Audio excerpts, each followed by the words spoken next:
I'm the Education Program Coordinator at Ivy Creek Foundation. And without further ado, I'd like to introduce our speaker today. And this is David Kocka. He's a wildlife biologist with the Virginia Department of Game and Inland Fisheries. And he's going to share his expertise on managing our, emphasis on our, local bear population. And he'll teach us about their habits and behaviors and how we can safely interact with them. Yeah, we're going to talk a little bit about bears. Actually, the whole time we'll be talking about bears. Just to give you a little bit of background, I'm a district biologist with the Game Department. This is my 28th year of working for Virginia. I worked a couple of years in Oklahoma before I came here. As a district biologist, I cover 6 counties, including Albemarle. I actually live in Augusta County and live in Stanton. But I deal with lots of bears in my job. I am not the bear biologist. We have a bear biologist. We have two deer biologists. We have all kinds of different species biologists. If you're the bear biologist, all you do is work on bears statewide. As a district biologist, I wear lots of hats, and like today I'm talking about bears, and tomorrow I could be dealing with deer or whatever. So that's what I do. There's about 14 roughly of me statewide in terms of district people. And we all do similar type jobs most of the time. So we're going to talk about bears. What kind of bears are in Virginia? Of course, we have black bears, right? Well, some people actually, we don't have grizzlies, but some people think we do. And actually, as recently as 2010, we did a random survey of residents across the state of Virginia, and only 58% of Virginians correctly named black bears as the only species of bear that live in Virginia. If you want to go find a grizzly, you basically need to go out to the greater Yellowstone ecosystem, the Northern Rockies, Canada, and Alaska. That's where grizzlies exist in North America, not in Virginia. So, we have black bears, and black bears are black. It seems like a pretty simple answer, except it's not really that simple of an answer. Does anybody know how many different colors black bears potentially come in? Black bears can come in what we call blonde or cinnamon color. Really, the more typical black bear west of the Mississippi generally is the cinnamon bear or the brown phase of the black bear. So that's one color. Does anybody else know any other colors that black bears come in? Red? They don't come in red. Probably would be similar to the cinnamon phase. Any other colors? White? You're close.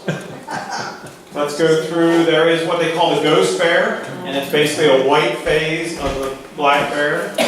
And there is an island off the coast of Vancouver where there's a high preponderance. I think it's like 30 or 40% of the bears on that island are white. The Native Americans refer to it as the spirit bear. And so it's just really an unusual kind of, but it is the opportunity exists there genetically, but this is the only place really that I know of where a high preponderance of the white phase exists. So that's pretty rare, but even rarer than that is you talk about gray, they call it the blue or the glacier bear. There's very few of these. They typically are in Alaska. He's got a mouthful of grass. But basically, I read a book one time of a photographer. He spent most of his career trying to get a picture of a glacier bear. That's how rare they are. So, we have all these different colors, but basically if you're in Virginia, it's black, if it's a bear. So, some biology we'll go through in terms of the weights and things like that. Typically males are larger than females. A big male in Virginia is 400 to 500 pounds. A big female might be 250 pounds, something like that. The largest female I ever dealt with was about 250 pounds. They just don't come that big in Virginia. They are larger in other states. They're smaller in other states. So we're kind of in the middle scale of it. The largest bear we've ever had taken by a hunter in Virginia tipped out at 740 pounds. That's an unusual large bear for Virginia. A couple years ago, we had a couple that were killed that were over 600 pounds. But again, those are unusual ones. They just happen to get into a good food source. They have the genetics to be large males, whatever. But typically, they fall in these bounds in terms of normal sizes in Virginia. They have large, non-retractable claws. These guys are built for climbing. That when they are trying to avoid things, they are going to climb to avoid that thing. That's a bear climbing a tree. Even as cubs, they can climb trees. They're primarily built for climbing. They also can use it for digging up insects and in defense, but their number one thing is for climbing trees. Now, these guys have pretty good claws, but if you ever saw the foot of a grizzly bear, those guys are really built for not climbing, but for digging out. They can dig out black bears, actually, out of their dens. They've been known to do that and kill them. They'll dig out smaller to medium-sized mammals to eat them. And so their claws make these guys look like nothing. But they are built for climbing trees, whereas grizzly bears can't climb trees. And if they exist in the same place, like in Yellowstone, where you have grizzlies and black bears, that's how black bears live around grizzlies. If they feel threatened, they're going to go get above a tree. The grizzly can't go after them. They're considered to be slightly nearsighted. They have a very keen sense of smell and hearing. Those are their two prominent senses. So if they're going to hear something, they're typically going to smell it first before they even hear it, or potentially see it. And so one of the misnomers about bears is that, oh gosh, I saw a bear stand up on its hind legs. That means it's getting ready to attack. No. Basically, what it usually means is he's trying to smell what's out there. It might be you, it might be something else. He's trying to figure it out. He can't, the wind isn't right in his favor, so he might stand up to try to get a better mixing of the air so that he can figure out what he's smelling out there. Because he's, again, slightly nearsighted. So it's not a threat. So we're going to talk about a couple different myths associated with bears throughout the talk here. So behavior-wise, black bears are typically solitary most of the time. The only time they really interact with each other, especially as adults, is going to be during the breeding season. Other than that, males live a very solitary life. They're active at dawn and dusk, they're omnivorous and opportunistic, like this guy hanging out in a bucket of water. And these are not Photoshop pictures. We get these things. I mean, bears do all kinds of interesting things. What do they eat? 75% of the bear's diet consists of vegetative matter. Even though they're classified as a carnivore, they're really an omnivore. They eat just about anything, and most of that is plant-type material. It can be berries, it can be grasses, fruits, and it really changes with the seasons, and we'll talk about that. Maybe 25% might be animal-type material, but again, a lot of it is insects, larvae, carrion, small animals, fish. Bears are fast, but many of the animals that they might try to consume are faster than them. So they're not really great hunters per se. They will take down deer fawns when they're very, very young, like just being born. After that, the fawns are fast enough that they can evade most bears. However, they are, as I said, opportunistic. This picture was actually taken up on Shenandoah National Park. They were trying to collect some samples from deer for a disease issue, and basically what they found was deer that were getting hit by cars. Oftentimes the bears would get on them before the Park Service people could get there to get the samples they wanted from these animals. This guy is actually not even dead yet, and the bear is on top of him. So they're very opportunistic. So what do they eat? Their foods change with the seasons. So in the spring of the year, they've been denned up typically. They've got to get their systems up and going because they've spent maybe a couple months not eating, and so they've got to get that whole system going. And so the first things that they're typically going to eat are going to be grasses, and the thought is that it kind of acts like a laxative. It helps their system get moving again after being dormant for a few months. Then they kind of change into just hitting whatever green leafy material might be out there, and then starting to hit into insects. In the spring of the year, you'll find where they tip over rocks looking for insects. They'll dig up bees' nests out of rotten logs. Skunk cabbage is one of the first things that come up in the spring of the year. they'll hit that. This is actually squaw root. They'll eat that. It's a parasitic plant that grows associated with the roots of oak trees. So these things are their natural foods that they hit on initially in the spring and in the early summer. What they're waiting on at that time of year is really to hit into the summer when all the berry crops start hitting.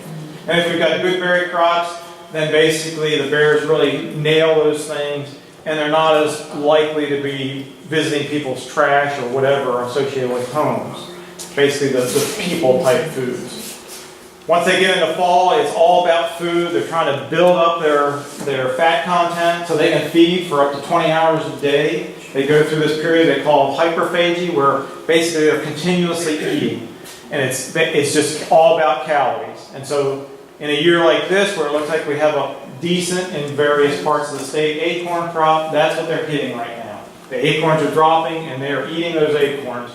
We had a large male with a radio collar on it years ago as part of a study, and in the late summer, early fall, we had the radios were built with a certain device to tell them when they stop moving, and it's an indication that maybe the bear has either died or the collar has come off. Well, this bear's collar had been sitting still for a couple days, so we sent one of the expendable graduate students on the project to go find a collar. He goes walking in there expecting to find a collar laying on the ground, and lo and behold, no, the bear was there and he had the collar on, but basically he was in a huge area. It was just a big grape slick, and it was all these grapes, and they were mature, and that bear was just sitting there eating and sleeping all day long. So again, they're very driven by food. I try to describe to people that they are an animal with a large nose that can smell really well, and is connected to a large stomach that they're constantly trying to fill. Winter hibernation, and basically this is a kind of a misnomer when it comes to bears. We really refer to them as denning. They're not true hibernators. A bat, when it hibernates, their body basically drops down to close to the ambient temperature. Their respiration drops significantly, all these things. Same thing with groundhogs. The description given to me years ago by another biologist was you could take a groundhog out of a that's hibernating and bring it out of that wherever it's denned up, bring it out, put it on your kitchen table. It could probably lay there for 30 minutes to an hour before it's going to start to arouse because their systems are so dormant. Bears are not that way. Bears basically can spend months in a situation like this. This is a radio collared bear. You can see the radio collar right there, the ears, that's her nose, this is her butt right here. But basically during that period, they're not eating, drinking, urinating, or defecating. Their respiration and heart rates decrease, but nothing compared to like a bat. And they can use up to about 30% of their body weight because they're not eating anything during that period, but to keep themselves warm, keep their bodies moving, functioning, they're using that fat content that they hopefully built up in the fall of the year. But contrary to these guys, they're easily aroused from slumber. When we were working a project with these radio collared bears, we were working den seasons. Basically, when you went to a den, you had to be very quiet until you got that bear darted with drugs, because otherwise, in a matter of seconds, that bear can be up and gone. And they can hit, like I said, they're fast. They can hit about 30 or 35 miles per hour. They can outrun a racehorse in a short distance. So they're very fast. And they can be up like that very abruptly. So we did everything we could to try to minimize that chance of that bear taking off from that situation. And I think, I'm trying to remember, okay, where I am on some of the slides. I put a couple of little weird videos in here to kind of show you some of this stuff. But most bears den in trees in Virginia. This was part of that research project. Basically, and we're not talking giant sequoia trees, but basically this is us standing on the ground. That's the person that's up near the den opening in the tree. But basically most of these were live trees that just had a cavity inside of them. And the cavity might be just big enough to hold the bear, or the tree could be hollow all the way down to ground level. We didn't know until we got there what exactly we had. The tallest tree we had, the den site, which is here, the opening was 65 feet off the ground. Again, these guys are built for climbing. This gives you a perspective. This is us standing on the ground. I'm not up at 65 feet. I don't really like those heights. But we do use ropes and climbing harnesses and things like that. But basically our ropes weren't even tall enough. We could get up close to it, but we couldn't get actually to the den opening because of the height of it. Reproduction. This is where we talk a little bit about sex here, but when it comes to bears, they're mature at about 3.5 years of age. Bears reproduce every other year. So once she breeds, what happens is they breed anytime from late June to August is the breeding season. And that egg is fertilized, but then it floats. It's called, the terminology is called delayed implantation. So basically what happens is that fertilized egg floats and doesn't implant until somewhere about late October or November. There's other animals that have the same mechanism, but bears are the most noteworthy of it. So their actual gestation period, the time that once it implants into the uterine wall and grows, is actually fairly short for a large mammal. Basically, the gestation period is only about 2 or 3 months long. And so it floats until that period, then it implants, and then it grows. And basically, those females that are pregnant are going to den in something that year. Most bears will den, some might not, but if you're a pregnant female, you're going to den in something because you're going to give birth while you're in that den. So basically, they go into the den, they don't eat, they don't urinate, they don't drink, and they give birth, all in that period of time until they come out of the den. For such a potentially large mammal, they're very small at birth. This is a one-day-old cub. They can fit in the palm of your hand. They're born blind and helpless. You can see they grow pretty rapidly. This is a 5-day-old cub. And this is about the size of them when we would work them in the den site in terms of here. They'd be, at that point in March, they would be anywhere from maybe about 3 to 6 pounds, something like that. That same cub by the end of the summer might be 20 to 25 pounds. So they grow very rapidly once they come out of the den season. Towards the end of this project that we were working on, we started hanging cameras, basically, and we could get pictures of them coming out of the den. Actually, the female might come out for a period of time before she actually comes out with the cubs. But you can even see, even at a couple weeks of age, a month or so of age, these guys can already climb trees. Like again, they are very built for climbing.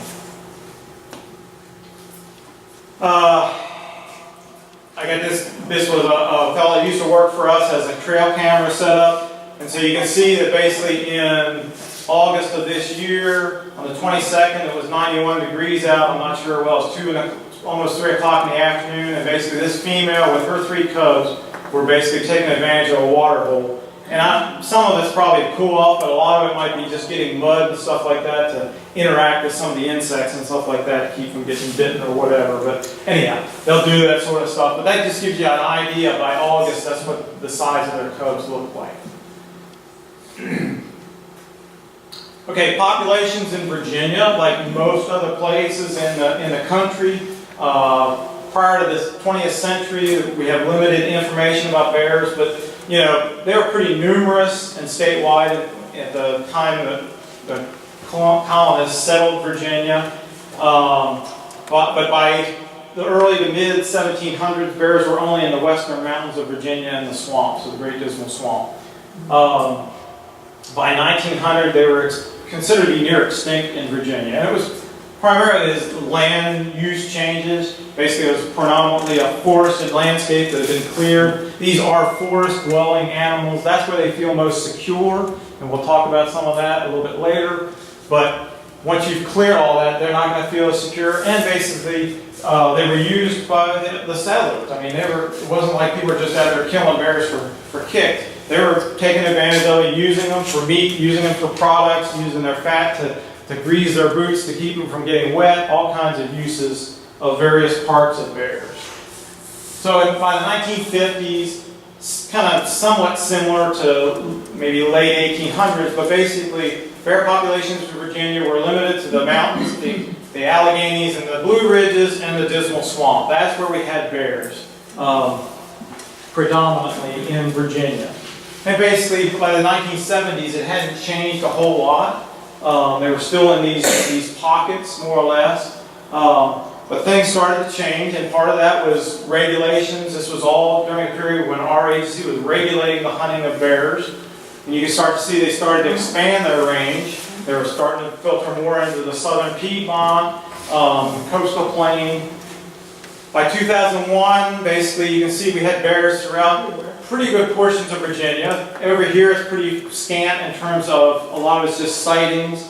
We weren't as rich in bears over here as we were still in the west part of the state. But by basically the present, you can see we have bears throughout Virginia, except for really the northern neck. We don't have much there, and the eastern shore. But other than that, if you're living in Virginia, you're living around bears.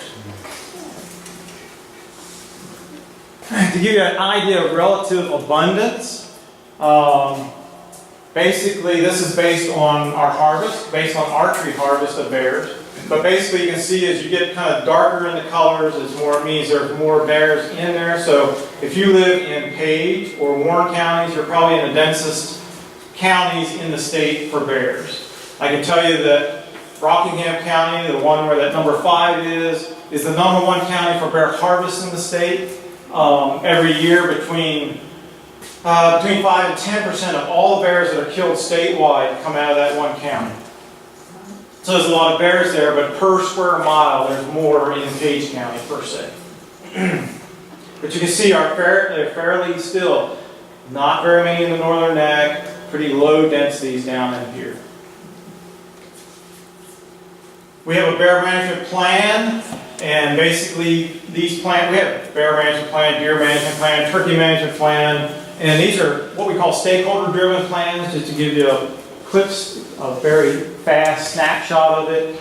These are plans that are derived by the residents of Virginia. We don't as an agency sit down and write what we're going to do about bears or deer. We let the people of the state tell us that. All the people, not just hunters, not just people who have agricultural interests, but everybody that has interest in a bear is represented by a stakeholder group.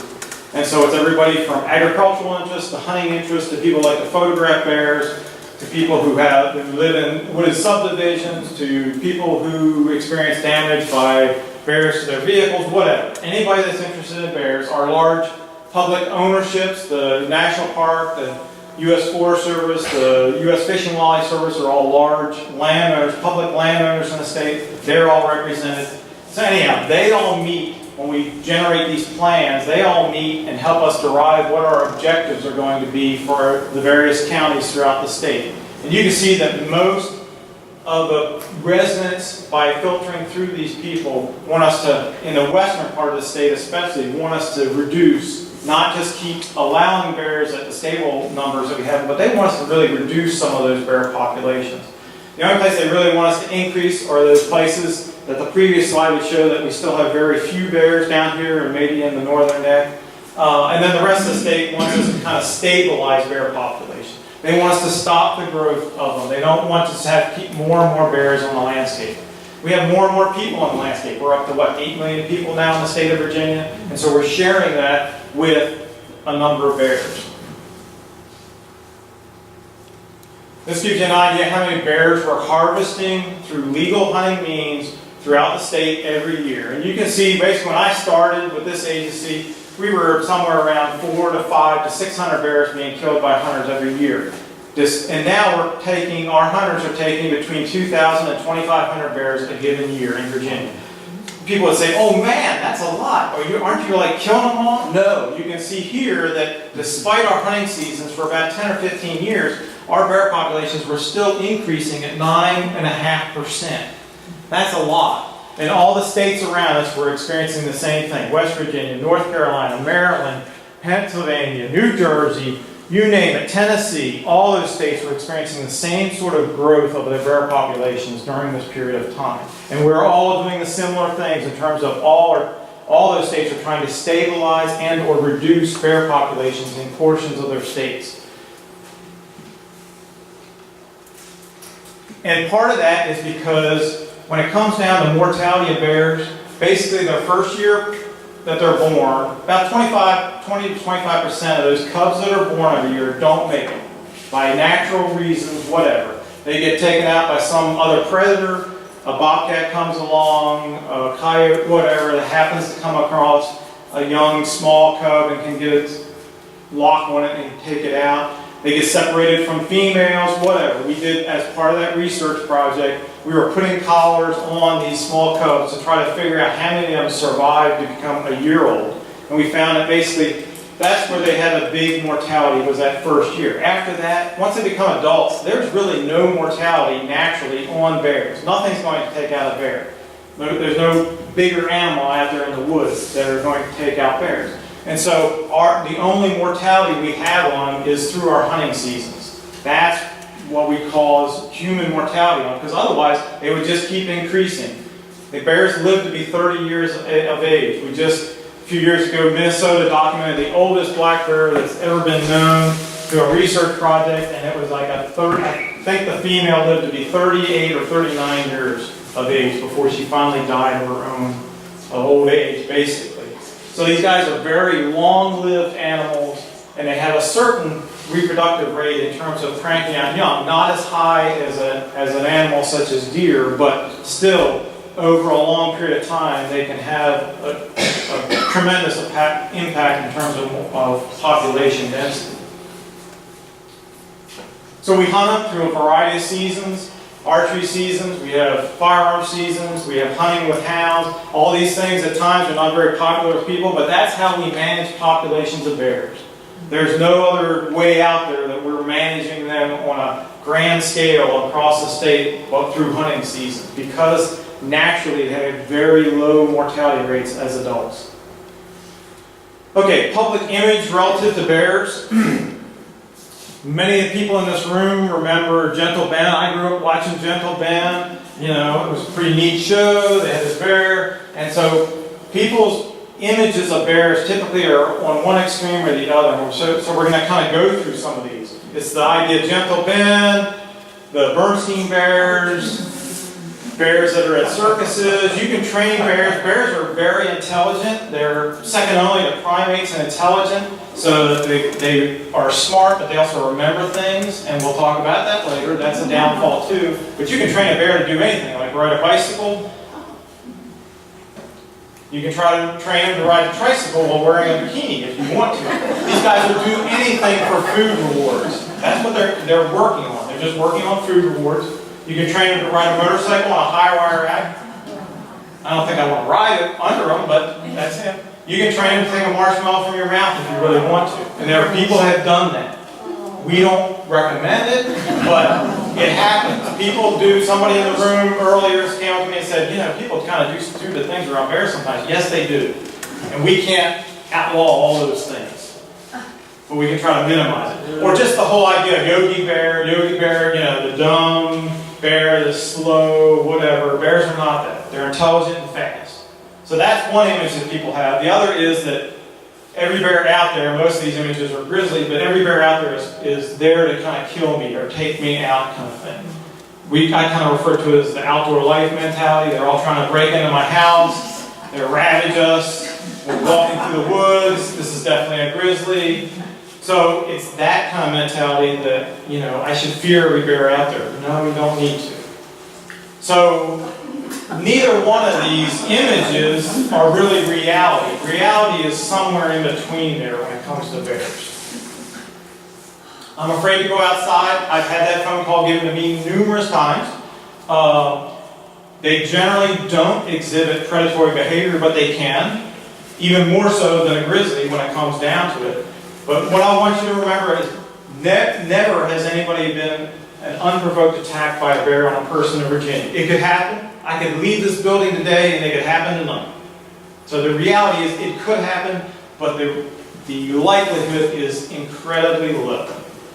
With all the encounters we have with bears in North America, there's very limited risk associated with bears. The reality is for every person killed by a black bear in North America, 60 are killed by domestic dogs, 180 by bees, and 350 by lightning. So if you're concerned about bears, don't go outside when it's lightning. Don't go outside because there's bees out there, and stay away from any dogs. It would be my statement for you. So if people have been killed in this state, when they call me and say, what is the risk associated with bears in Virginia, I tell them, people have been killed in this state in recent years by horses, dogs, and cows, not by bears. Here's another statement. I want to know, is this true or false? One of the most dangerous encounters is getting between a mother black bear and her cubs. If you think the answer is true, raise your hand. Well, that's very good, but very wrong. When it comes to black bears, these guys are not protective of their cubs the way that grizzlies are. If grizzly's going to take you out, it's going to be because she's protecting cubs, or they are protecting a food source. They just killed an elk calf and they're feeding on it for a couple days. You happen to walk along the trail, and that bear thinks you're threatening it to take its food away, and it's going to do harm to you. That's what grizzlies do. Black bears are not that way. So it's false. Now, well, I'm going to stop this for just a second here. I'm trying a couple different things. I've got a little video to show you to kind of prove this point. Get in here. Let me move this chair. You're fine. You're fine. Let's see. All right.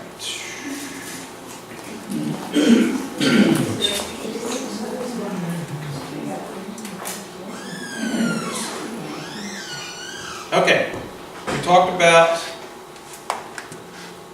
I'll give you just a quick background. This is an unnamed biologist. As we were doing this research project, here's a tree. It has a female in it that's given birth. This is in March, so she probably gave birth about a month and a half before. She's in there with her cubs. Unnamed biologist up here, climbing up there, basically darting the bear. As I said, they're easily aroused. And basically, so she's got her cubs. Is she going to protect her cubs? Come on, keep on going. It's kind of slow, but what you'll see is unnamed biologist swings out on the rope that they're on. Here comes the female. Is it trying to hurt that unnamed biologist? No. It's trying to get the heck out of dogs. That's all that bear is trying to do. Just you can watch it. It's going to last for a person. It's going to climb down the tree. Does it take a swat at the biologist? No. It's like, I'm out of here. Goodbye. That's what black bears do.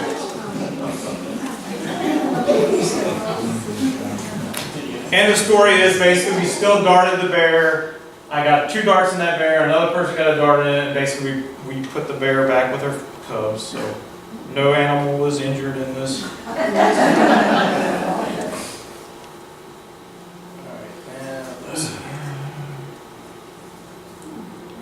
Okay, so black bears are not protected of their cubs the way other bears are.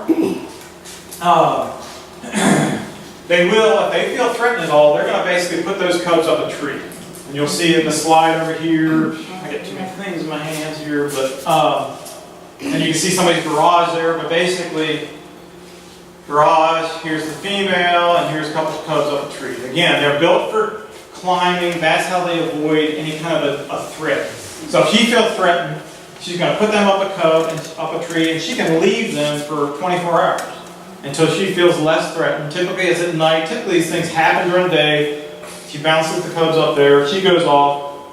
We get a call. Oh, there's cubs up our tree. Just leave them alone. And usually at night at some point, as long as there's not a million people at the base of the tree or a yapping dog or something, she's going to come back. She's going to make this little noise. It sounds like, and basically those cubs come right down the tree and leave with her. End of story. We of course don't recommend people getting in between females and cubs, but again, we've never had anybody beat up because she had cubs with her. Now, they're not protective, I will clarify, they're not protective of their cubs when it comes to people. When it comes to dogs, especially little, I hate to use the term, little yappy dogs that don't necessarily have a big brain in their head, if they come out there and give chase to that female when she has her cubs, she's going to turn around because at some point that dog is going to break a certain plane and that bear is going to feel threatened. It's going to turn around and it's either going to start swatting that dog or it's going to chase that dog. And we've had people chased because that dog has brought the bear back to them. The worst case scenario I can tell you was a couple years ago. I just thank the Lord I was on vacation when that call came in. But basically, this happened outside Harrisonburg. And it made it all the way to like today's show. But basically, this couple, they lived in a home. The whole scenario was the man was taking his bath, the grandmother lived downstairs, the wife was upstairs. Anyhow, she opened the door to let the dog out in the yard. The little yappy dog goes out there, doesn't realize there's a female with cubs in the back of the yard. Well, the little yappy dog goes out. Bear starts to chase the little yappy dog. The little yappy dog comes back. Lady opens door. Dog comes running in. Before she gets the door shut, bear comes running in. Goes running into the bedroom. She closes the door to the bedroom. Starts screaming for the husband. He's wrapped in a towel coming out of the bathtub. And dealing with all this stuff. And they're all like, what do we do? They call 911, sheriff's deputy shows up. What does he do? All he does is open the doors. Bear goes out. By then, it has destroyed that bedroom. I mean, it was, it's a kind of non-brainer for me, but anyway, so they will give chase to dogs. They don't like dogs. We hunt them with dogs, but any hunter that's had dogs, that's hunted bears, at some point has had their dog beat up, especially by a big male. At some point, those big males are just going to turn and start swatting dogs. That's what they do. So, if attack is imminent, have a good shovel is my word. Right? This was my boss. I'm not sure if he's going to hit me or the bear. This is not a real bear. It's a stuffed bear. You can have fun with this stuff, entertain yourselves every once in a while. So, management objectives when it comes to bears. We manage population management, and this stuff isn't rocket science. You either just can increase, decrease, or stabilize populations. There's not a whole lot of options out there, okay? This is a bear around somebody's home. More specifically, target human bear problems. That's where we have the conflict. That's what we deal with daily. 50% of our bear calls involve trash. These guys love free food. And in the spring of the year, that's going to be when our phone starts ringing, because the bears are looking for free foods. The natural foods are very low, and so they will take advantage of these types of situations. Now, the next one, this is my other little video clip thing. I hope I can get this to work. This was on the internet, and let's see here. Escape. And it's on the internet. So we go here. Now, this is a case of not necessarily the smartest person, what's the smartest knife in the drawer, but this guy ends up videoing this bear. Well, just wait. So, guy's standing here comes bear walking up, coming into the garage. Now, this bear has obviously done this before. This isn't his first time doing this. This guy picks up his phone, let me video the bear, blah, blah, blah, blah, blah. So he's just going to stand there and video it. Now, there's no sound with this really, I guess you could hear, but basically what happens is this bear is coming in because he's getting into this trash. He's used to having the garage door open, coming in, getting the trash.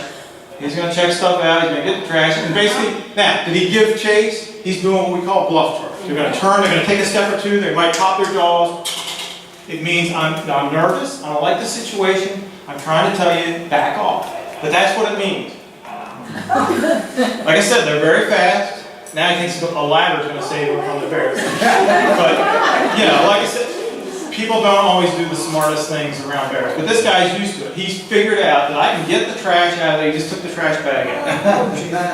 This guy's still following me. So, it's not the smartest thing. Anyway, that one I don't know.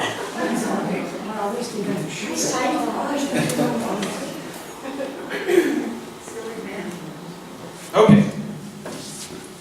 So, trash cans.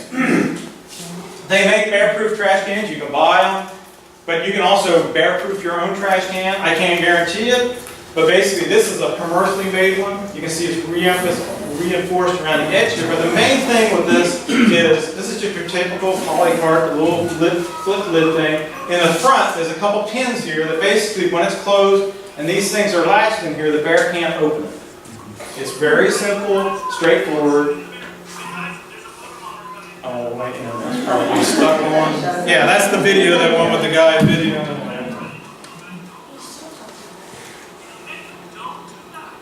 Yeah, don't do that, you idiot.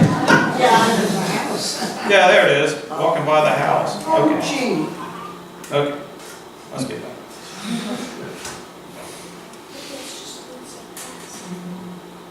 Okay.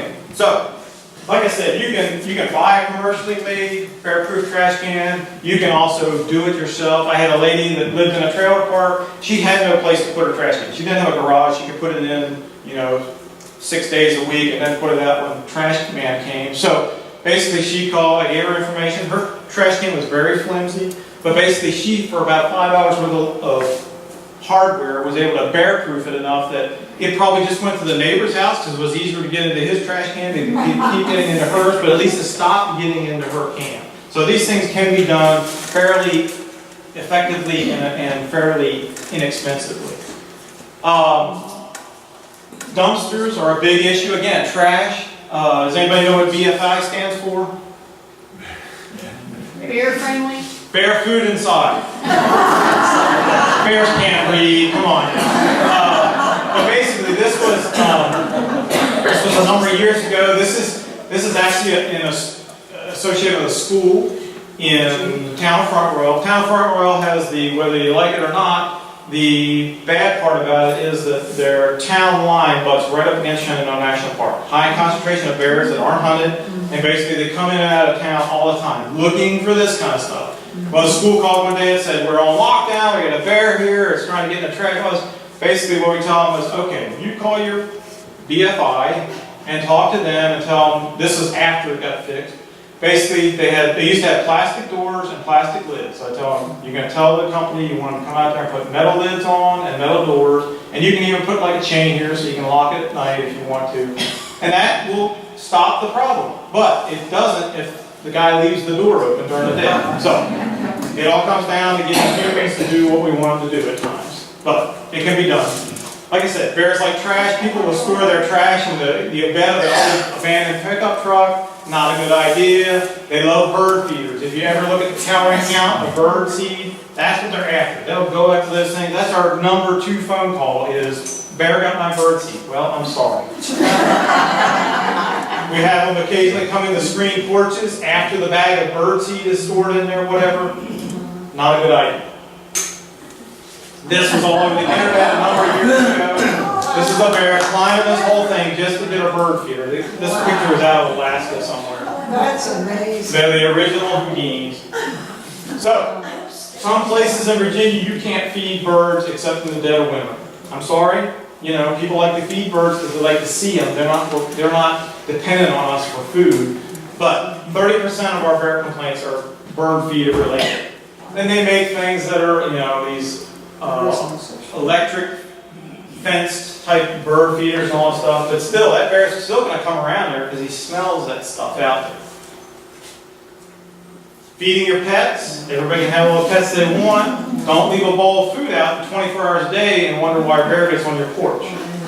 So basically what we tell them is just feed, take the bowl out there, give it the Fifi, let them eat what they're going to eat, and then take in the excess. Don't leave it just sitting there. Again, most of this is common sense kind of stuff, but I ought to just have a recorder in my office, just push the button when the guy calls and says, well, I have bear in here, this and this. So basically that's what you have to do. It's minimizing these types of foods around your house.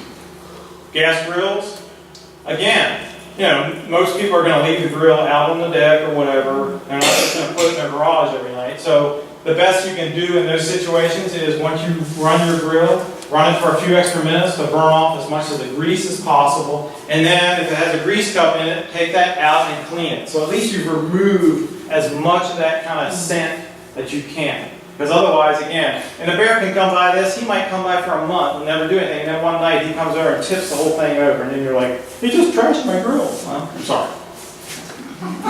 We use electric fencing for bears. It's very effective. And everybody thinks beehives are coming to get the honey. No. Again, we talked earlier about they like insect larvae. They love the larvae. That's what they're after. In the spring of the year, it's a high protein food source for them.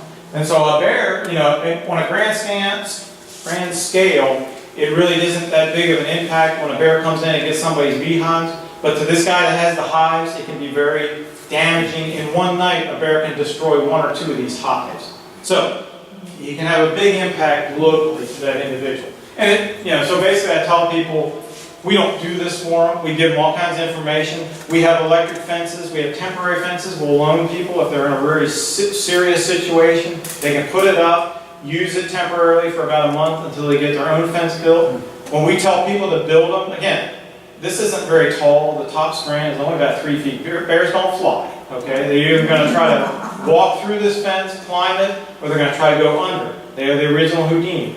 The bottom strand here can't be any more than about 6 inches off the ground, or the bear will go under. If a bear can get their head in it, they can get their whole body in it. So, and we also recommend, like in this one, using electrified barbed wire, because it gets through the coat of the bear. Smooth wire can work on a lot of bears, but every once in a while you're going to get a big male or whoever has this nice winter coat, and he's going to go right through that thing and not feel it if it's smooth wire.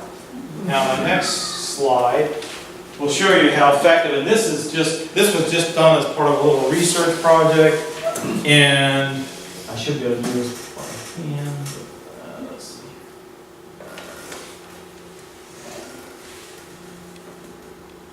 So this will show you a couple different, just basic electric fences. It's just a couple strands stuck up around. Here's an attractant.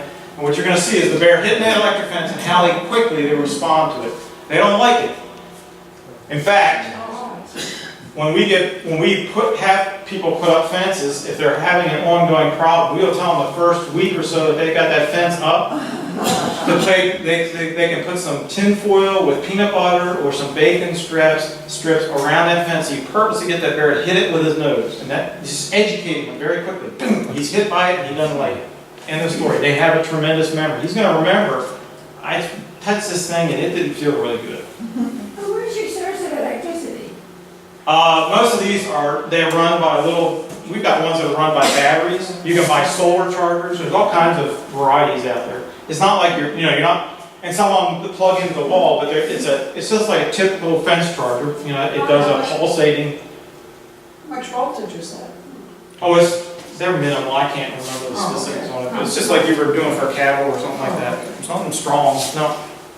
The main thing living around here is if you're going to do an electric fence, let's see, is you need it very well grounded, especially over in the valley where I live. It gets dry in the middle of summertime. If you don't have the thing grounded well, I can go up there and grab the fence and not feel it. It's got to be well grounded so they get that circuit is completed. So, bear-proofing homes and neighborhoods, basically it's talk to your neighbors, because the bear is not just going to visit your house, he might visit somebody else's. Screen porches are not used for storage. People call and they've got one peach tree in the backyard, the bear raids it. Well, I'm sorry. And they usually wait till the day before you plan to pick the fruit. And so basically, the best situation like that would be, first of all, any excess fruit, take it off the ground so the bear isn't coming there looking for the excess fruit that's already fallen. But also, you can put an electric fence around that tree, that one lone tree. It won't be a big expense, and you can keep the bear out of it. Keeping garages closed at night, you'd be amazed how many bears will come into garages, not just after trash. They'll come in there and get people's freezers, refrigerators. Had a guy call, he wanted to get a permit to kill the bear that came in his garage and got his freezer. We're like, did you have the garage door closed? No. Well, I'm sorry. Again, it's just kind of logical. Using secure outbuildings to put trash in, things like that. Paintball guns are good. We recommend, that's what this bear has been paintballed.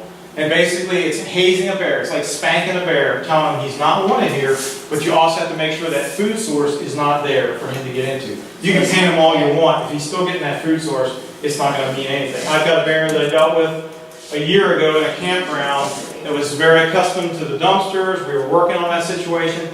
And for years, they've been paintballing bears that come through there. This is a public campground. And basically, this guy was unfazed by it. He had gotten to the point where he would walk into campsites. People were grilling out. They're making their s'mores. He climbed up one night on top of the picnic table, laid down, eating the whole bag of marshmallows. These guys are paintballing him, throwing rocks at him. He doesn't care. He's a big old male. He ain't going to give a rip. He's going to leave when he's ready to. That bear has kind of moved past the point of just being able to be paintballed. So in that picture, he's still living? Yes. Yes. What is That. that? Here we go. This is a food locker. They're used up on places like up on the Appalachian Trail. This one was put in because a bear figured out how to get people's backpacks that they were hanging in a tree at night to store their foods. This bear had figured that whole thing out. He was shaking the trees, he was getting them down, kept getting rewarded. So we basically had to have one of these installed. This is actually my wife. She was hiking. She found that one and decided to be funny and climb into it so that you could put a person in it if you really wanted to. But anyhow, That's how big these lockers are. People can put their food storage in there. They have doors that bears can't open, and so that's how we store things. They'll use some of these in campgrounds. Sharando Lake, U.S. Forest Service campground has a bunch of these for people that come in with a camp. Maybe they just have a tent. They can't store their foods in something secure. They can put them in this, and the bear can't get into it. Why can't he get into it? They can get into a refrigerator. Because the door on it, basically the doors are built well, but also the handle, it doesn't show you here, but there's a little cover here that you have to put your hand inside of that. And then the door opening is kind of like on a toolbox, on a truck toolbox. It's one of those where you have to pull it and release it. So the bears haven't figured that out.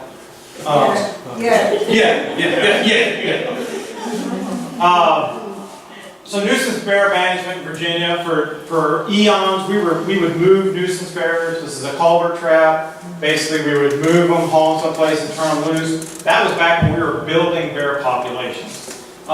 We don't move bears anymore, I can tell you. I mean, once in a while, some weird situation, we'll move a bear. Like a couple weeks ago, when the bear was in downtown Charlottesville, we darted that bear, took it out of town. Basically, because I live where I live, and because it was 6 o'clock at night when I got the call, that bear stayed in my stayed on the truck at my house that night. The next morning, I just turned him loose.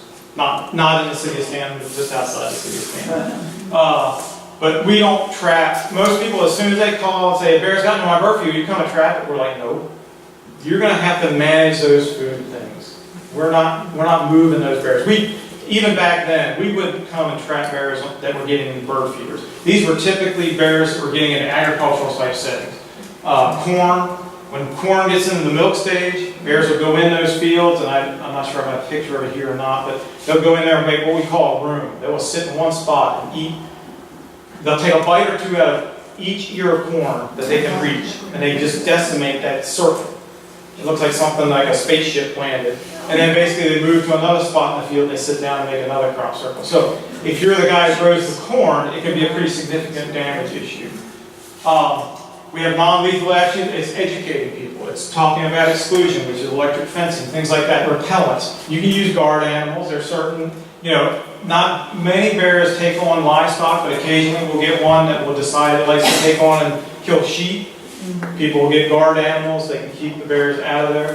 Aversive conditioning is just harassing them, using pepper spray, using paintball guns, things like that. But again, you have to manage those food sources. We do have out-of-season kill permits, or kill permits that allow people to kill an offending bear, especially in these agricultural type settings. So if I'm the corn producer and a bear is causing damage, he by law can get a permit to kill the bear that's causing damage to it.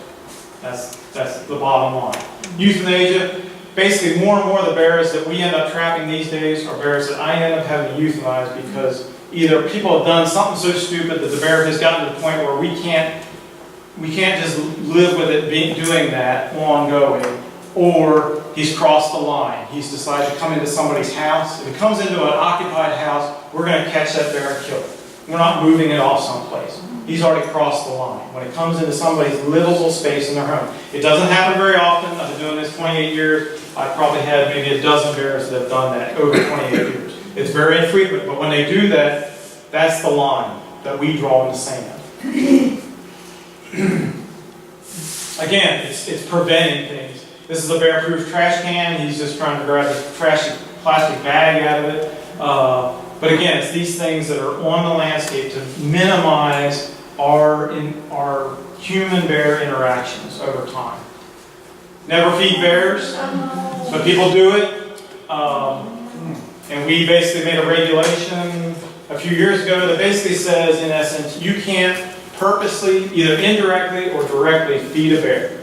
We had people that were feeding them. I can tell you stories all day long. We had a guy that would have, like again, these guys are very intelligent animals. I'm talking about the bears, not the people. Very intelligent, and they remember things. We had a person that lived in a house, and literally every day, this large male would come up to the back door, he'd open the door, the bear would come through, grab his peanut butter sandwich, and then go out the front door. Every day. People do stupid things, but that bear was very accustomed to that. That is so sad. But anyway, so we had to make a regulation that said you can't do that. And it basically covers everything. It means you can't have your trash out there so the bear can get it. And we can go to you now. Before, we had no regulation. So if a person's trash was getting into and his neighbor was being impacted, we could go and ask you to put your trash out, and you could thumb your nose at us and tell us to go take a hike. We now have, because of this regulation, we can go to you and say, you need to clean up your stuff. You're impacting your neighbors. What happens to the people, what's the penalty for the people who do? It's not like a felony, it's a misdemeanor. And a lot of times it comes down to the judge, I can tell you that. We have some judges that they just about want to execute you for doing that. Others will say, I'm not going to fine this guy for doing that. When I have people coming in here that are selling meth and all this other stuff, you know, it's a lot of times it comes down to the judge's decision. But most often, we don't even get to where we end up going to court or anything. And I'm not the guy. We have law enforcement officers that are the ones that actually write those citations. But mostly what we do is when we warn you, basically you get a warning that says you need to clean your stuff up. And if we come back out there and you haven't, then you can be cited. Most of those people then get the picture, okay, I need to clean up my stuff. And in more of these situations, I sell it as, and especially in community type situations, it's more of a liability. I don't care if we have this regulation or not. It's a liability. I dealt with Massanutten Resort. Massanutten Resort owns over 200 dumpsters. They had bears feeding in them. We had bears starting to defend dumpsters. We have people, you talk about the dumb people, we have the dumpster here, the dumpster's right there. The guy's back here with his camera. He puts his 8-year-old out here to take a picture with the bear in the background of his 8-year-old. That's really stupid. But anyhow, so we went, it took an amount of time working with Massanutten. Basically, what I finally got across to him is, this is a liability. It doesn't mean that kid has to get hurt, or if I'm the person taking my trash out of the dumpster and I put the trash in there and a bear comes rolling out, it doesn't mean that that bear has to hurt me. All it means is if I trip over my feet and hit my head on the ground, the lawyers are going to get a phone call, and then you're going to start getting, you're going to see the lawyer's going to find out that I've written you a letter saying you need to address this issue. And it's going to be very expensive versus you just fixing your dumpsters. And so that's what they did. So it's, a lot of times it's just the whole idea of liability. There's a piece of paper I put up here. I've only brought one of it. If anybody's here from an HOA, basically this guy lives in Florida where they've had some people beat up by bears. He lives in an HOA, homeowners association, and basically he's a lawyer, and he published this thing basically saying that in situations like that, when somebody's gotten beat up, the homeowners association might be able to be taken to court over it because of their complicity. I've dealt with some of these situations. I'm still dealing with some where it's hard to get those HOAs to figure out, they just need to do the right thing. They need to require, I mean, they can tell you to paint your house only green if they want to, but they need to tell you to secure your trash. End of story. Don't feed birds in the middle of summer. But anyhow, I'm going to kill the bear when it comes back. Well, I go out there and go to this guy's house. He's got a couple of refrigerators on the floor. He's got his trash just sitting out here. What else has he got? Come on, man. Bird feeder. Yeah, he had a bird feeder too. Anyhow, so, you know, it's all relative to some of these people. So, if you live in an HOA, I tell people you probably ought to just tell them no feeding birds except for the dead of winter. Requiring homeowners to bear-proof trash cans or storage boxes or garages to keep their trash in. Something that's secure. Not putting the trash out until the morning of pickup, not the day out, not the night before. Even that can be an issue. Front Royal again, we have one street there. The bears, again, they're very intelligent. Between 6 o'clock a.m. and 10 o'clock when the truck rolls in, when all the trash cans are out there, these bears will go down that street and nail a trash can. So they need to have bear-proof trash cans, not just putting them out the morning of pickup. Make sure your dumpsters have doors that can't be left open, like the school one. Put a spring on it so when the person puts the trash in it and they leave it, it comes shut. This was the thing I was talking about. It's a homeowners association could face liability for bear attacks. And this was, again, written by 2 lawyers or whatever, and it was down in Florida. But it's in the Real Estate Finance Journal, whatever that is. That's not something I normally read. But anyhow, it is a possibility out there. And everybody's they understand a lot more about liability than they do that you can't feed bears in Virginia. This is just a bunch of places where you can get other information, our website, all these other websites you can go to get information about bears. Lots of information on the internet about bears. Most of it's pretty good, some of it is probably bogus. But you can go through our website and there's all kinds of stuff there relative to bears and what can you do, what can you do. So, with that, we can turn the lights on, we can answer questions.